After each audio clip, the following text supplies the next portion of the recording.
Hello and welcome to Talk Around Town. I'm your host, Stefan Chatwin. Joining me today is Dan Barbeau. Dan has worked for the city as a community services officer for nearly 20 years before accepting a position with code enforcement currently. He works as the unit supervisor. Now, Dan is also the cousin of Adrienne Barbeau. Those of you who know who she is, I'm a big fan, had a big crush on her when I was in middle school. So I'm especially excited to have Dan here. Dan, thanks for joining us today. Sure. Now, Dan, how did you get into this career path? What led you to code enforcement? I was looking to slim down my commute and applied for community service officer with the city of Fairfield, and by some miracle got that job.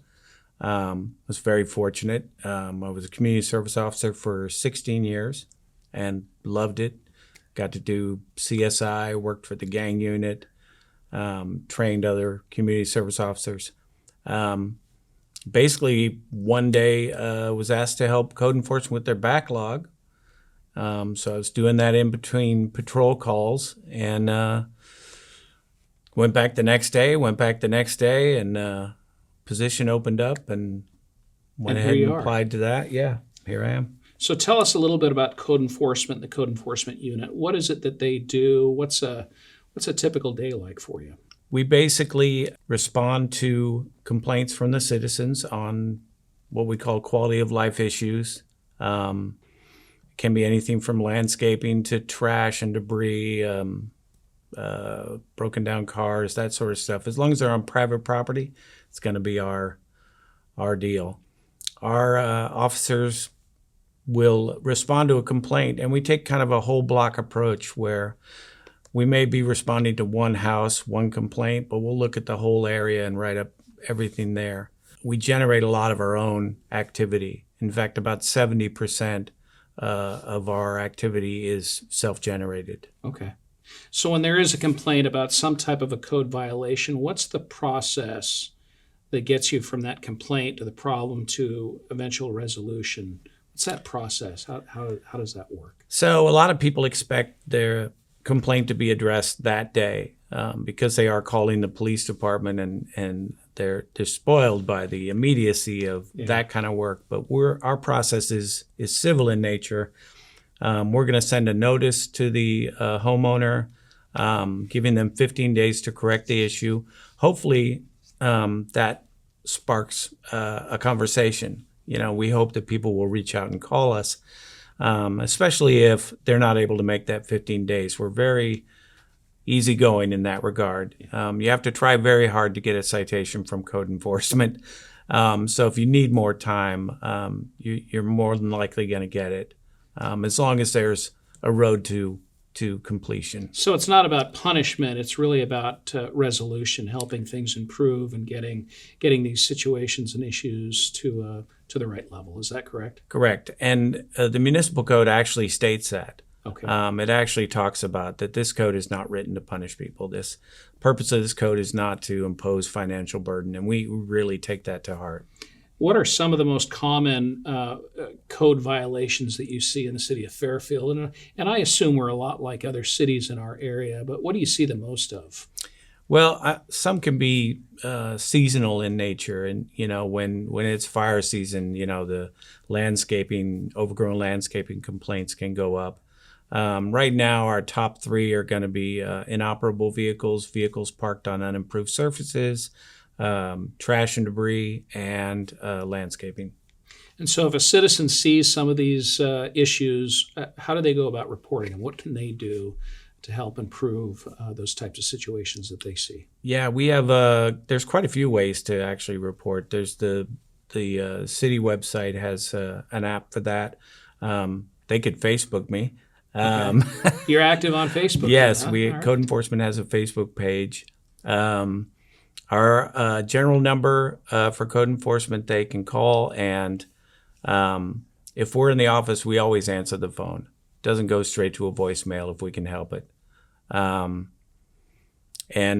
we have a general email inbox. It's FPD Code Enforcement at fairfield.ca.gov. Okay. So, great. So the citizen participation, though, that's a big part of good code enforcement is is knowing that the citizens out there are really they're your eyes, I guess.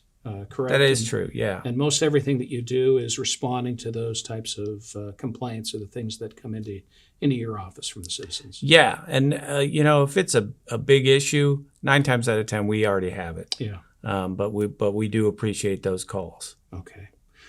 We're going to take a quick break, and afterwards we'll have more with Dan about code enforcement.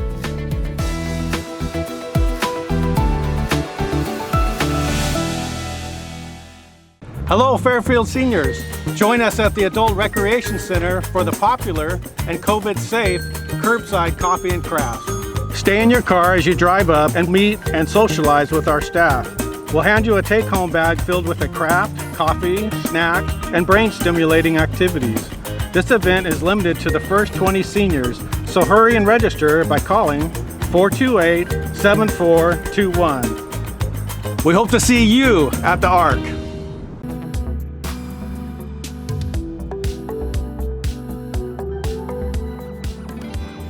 Welcome back. Let's continue our discussion about the city's code enforcement with Supervisor Dan Barbeau. Dan, are there any misconceptions about the code enforcement unit? Yeah, I think, one we hear a lot is people think that we're out to generate revenue. And 98% of our cases have no fines or fees attached to them. We're not expected to make money for the city. We're expected to keep things clean, tidy it up, This is not a big revenue generator, and you don't get bonus points for the number of tickets that you write out or violations that you find, I guess, No, right? not at all. So dealing with COVID, how has this pandemic changed the way that you do business here in the city? For us, it hasn't been a big change. We've been working the entire time. Since a lot of our violations are in the public view, we can do drive-by inspections. All of our officers are solo units driving by themselves, so it really hasn't had a great effect on us, and it certainly hasn't stemmed the tide of complaints. So as we were talking about earlier, citizen participation is key to you all being able to do this job well. What types of outreach programs or education programs do you have that helps the public understand what the city's codes are, how to report violations when they see them? What type of outreach do we do? Well, we have our Facebook, we have our Twitter. I kind of think of it like it's an individual sort of education. Every time we get somebody that wants information, we'll print out the entire code for them. We try to educate every person we come in contact with. We also have a handy brochure that we mail out with each notice. So code enforcement, obviously, this is it's an important part of the city's function. It's a quality of life issue. We're helping to clean up areas in the city that not only might be unsightly, but areas that are unsafe, as you have talked about. If someone is interested in becoming a code enforcement officer, this is their childhood dream to be a code enforcement officer, or they decide that, yeah, this is something they'd like to do. What's the path that they take in order to become a code enforcement officer? Or what would you recommend to them to get there? We are looking at expanding. So this is a good time for those yeah, interested in the it's certainly career field. possible. And obviously experience is important, but for me, experience in customer service is the most important thing. One of my star employees came to us with no experience in code enforcement, but just a stellar customer service person. And that's what it's all about, communicating, customer service. Well, I'm glad you brought that up, because sometimes we look at things as this is the code, you're in violation, it's black and white, you do this. But in reality, you're dealing with people first. Yes. And it's all about the interaction with those citizens and those people that you deal with, whether they're people that are reporting violations or those that are violating who are trying to figure out how do they come into compliance. Right. The violator is just as much a customer. Great. Well, you're a frontline person dealing with our citizens every day, and we're grateful for the work that you do. And I've got to come back and ask you about your cousin, Adrienne Barbeau. I mean, I was a big fan. The Fog, a great movie when I was a kid growing up, and I instantly had a crush on her. So when you see Adrian, say hi for me. Absolutely. I'm sure she'll know me from all the fan letters I've sent her. Right. I'm just kidding. Thanks again, and keep it up. All right. If you'd like to know more about the city's code enforcement unit, visit our website at fairfield.ca.gov/code. Thanks for watching Talk Around Town. We'll see you next time.